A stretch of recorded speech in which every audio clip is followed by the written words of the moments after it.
And I think what we've got is we've got a lot of variety. We've got a lot of partnerships of all sizes. We're not looking for big partnerships all the time. We're just looking for quality partnerships, and there's a big difference with that. And I'm hoping that, you know, coming here today, we'll be able maybe to start some discussions about that.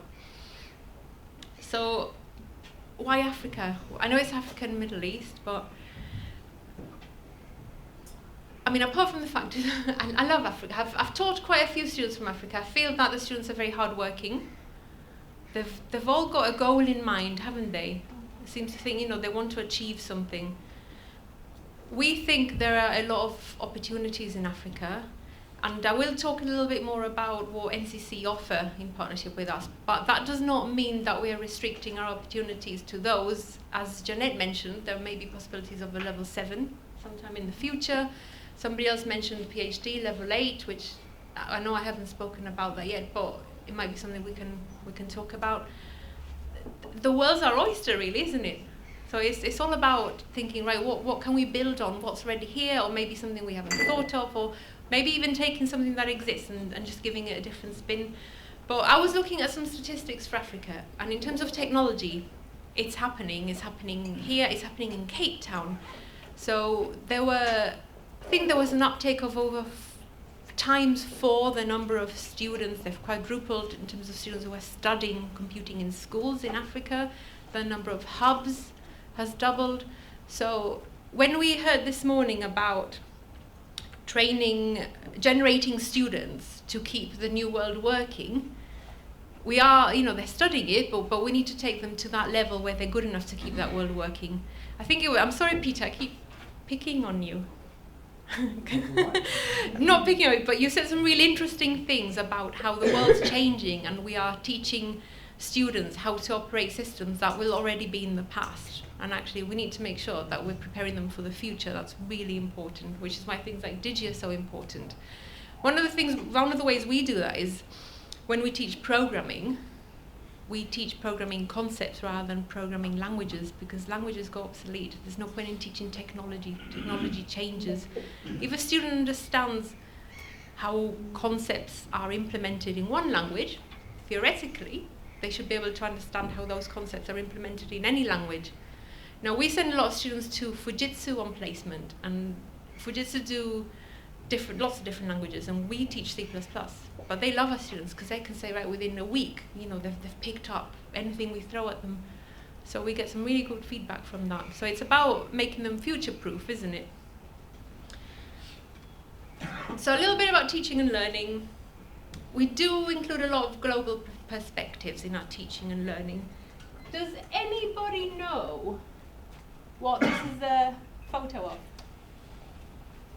You can see it. Can we guess what is it? Who said the sun? Fantastic. It is a photo of the sun. We were the first UK university to work with NASA, and one of the projects we worked on is we worked on them we didn't develop, well, there were some engineers from the university who worked on developing the rocket, but in computer science we actually wrote this very small part of the project. We wrote the programming that operated the camera that sat on the rocket. Still a massive project in itself. And the point was to send this rocket up into space, have it circumvent the sun, and take photos of the corona of the sun, which is the crown. And we got some fantastic pictures back. We had a group of academics go out there over the summer and work on this project. We also sent students out a week at a time to work on the project. Can you imagine if you're a second-year student, and when you graduate, you've got your fantastic degree, you've got your part-time job, and you've got, I worked at NASA. I mean, you can't go wrong with that, can you?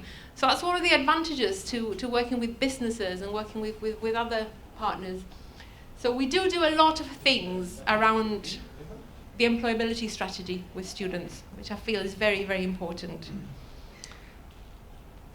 So going on from that, I do like this. So John Keats quote, and it says, "Nothing ever becomes real unless it is experienced." Fantastic to teach people from books. Teach them the concepts, teach them the theory, but they are no good to industry unless they can implement what they've learned in a book in a job context. No good at all. So what can we do to help them do that? to make them better graduates for our future world. Final year projects. So for example, if any of your students do the top-up with us, the online top-up, a double module, 40 credits, is the final year project. I love this little fish. As you can see, he's found an opportunity, looked up, saw a gap, and decided to go for it. And that's what we tell the students, go for it. University is a time for you to experiment in a safe environment. Try out a project that you think will really stretch you. You know, if it goes wrong, you might actually still get a really good grade because you have to evaluate the process, explain why it went wrong in the first place. If you do that in industry, there might be other repercussions. So here's my friend Felix. Felix was one of my students. He graduated 2 years ago in June, so very recent graduate, less than 24 months. That's him at graduation, software engineering degree. Felix is very photogenic, as we can see, which helps to put him on a slide. Felix did software engineering, and he did a final year project which took, so if you write an app for the Apple Store, there's quite a convoluted process to put the app through lots of steps before you can upload it and put it on the Apple Store. So Felix wrote for his project a piece of software that automated much of that process. And he put it on an open source sharing website called GitHub. Anybody heard of GitHub? So you might want to look it up. If you've got open source software that you want to share with the world, you don't want to charge for, you can upload it to GitHub.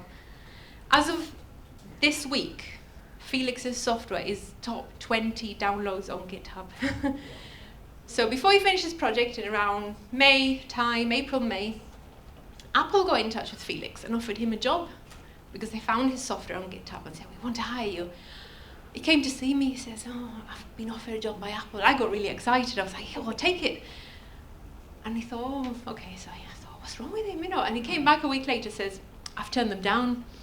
I said, what are you doing? Have you got another job offer? He said, no, I haven't got a job offer from anywhere else, but I've turned Apple down. And I thought, oh, there goes my discount. You know. Saw him at graduation, his parents came, his brother came, and he said to me, Nicky, I've got another job offer. I said, oh, okay, great, where is it at? He says, Twitter in San Francisco. I went, okay, yeah.